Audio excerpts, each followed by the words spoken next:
ఇంత అద్భుతమైన కార్యక్రమం తలపెట్టారని తెలుసు. చాలా దిగ్విజయంగా జరుగుతున్నట్లు చూస్తున్నాను ఫోటోల ద్వారా. కానీ ఇవాళ మనసు పులకరిస్తోంది. అఖిలాండ కోటి బ్రహ్మాండ నాయకుడైన శ్రీ వెంకటేశ్వర స్వామి సన్నిధిలో అక్కడ తిరుపతిలో ఉంటూ అటు ఉద్యోగ ధర్మాన్ని సేవా ధర్మాన్ని కూడా నిర్వర్తిస్తూ ఇంతటి బృహత్ కార్యక్రమాన్ని ఏర్పాటు చేసి కార్యక్రమాన్ని దిగ్విజయంగా చేసినందుకు నేను పేర్లన్నీ నేను నోట్లో చెప్పలేకపోతే ఏమనుకోకండి పెద్దలు, దయచేసి నన్ను క్షమించండి. దీని కార్యకర్తలందరికీ కూడా నా హృదయపూర్వక కృతజ్ఞతలు చెప్తున్నాను. సమాజానికి ఏ కాస్తైనా చేశాను,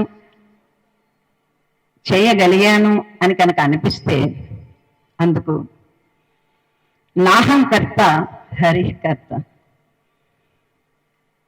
ఇది శ్రీనివాసుని సేవలో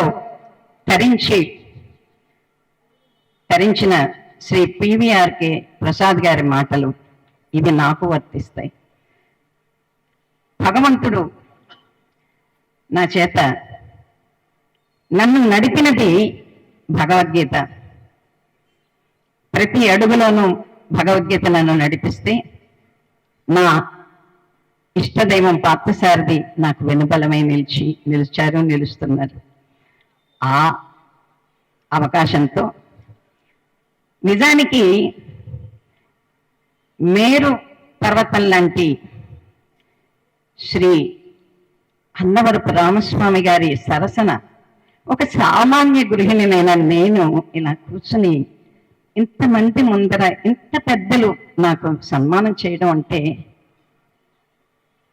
పైగా నా స్నేహితురాలు, ఆత్మీయ స్నేహితురాలు శ్రీ మన గుడిపాటి లలిత గారితో సహా కలిసి ఈ ఆనందాన్ని పంచుకునే అవకాశాన్ని కల్పించిన ఆ శ్రీనివాసునికి శతదా సహస్రద వందనాలు అర్పిస్తూ ఈ అవకాశాన్ని కలిగించిన తిరుపతి నుంచి ఇక్కడికి వచ్చి ఈ ప్రాంగణంలో ఇలా పొందే అవకాశాన్ని కలిగించినందుకు ధన్యవాదాలు అర్పిస్తున్నాను.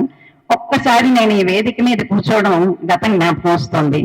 నేను వాగ్గేయకార నాదయోగ వైభవం అని ఒక నాటకం రాసి దాన్ని ప్రదర్శించాను ఈ వేదిక మీద. నేను అది అంటే నాదయోగ త్యాగరాజు, అన్నమయ్య, రామదాసు, దాసు, స్వాతి తిరునాళ్ళు వీళ్ళందరూ ఉంటారు. అందరూ ఆడాళ్ళం ఆ వేషాలు వేసుకుని ఇక్కడ కూర్చుని ఆ నాటకాన్ని ఇక్కడ ప్రదర్శించాం. ఆ గత స్మృతులతో ఆనాడు కూడా ఇలాగే ఎంతో మందికి టికెట్లాడుతూ చూశారు. మా జన్మ ధన్యమైంది. ఈ అదృష్టానికి మరొకసారి వెంకటేశ్వరుని పాదాలకి నమస్కరిస్తూ, వెంకటేశ్వరుని పాదాల నుండి తిరుపతి నుంచి మాకు తీసుకొచ్చి ఈ ప్రసాదాలను ఇచ్చిన పెద్దలకి వందనాలు అర్పిస్తూ సెలవు.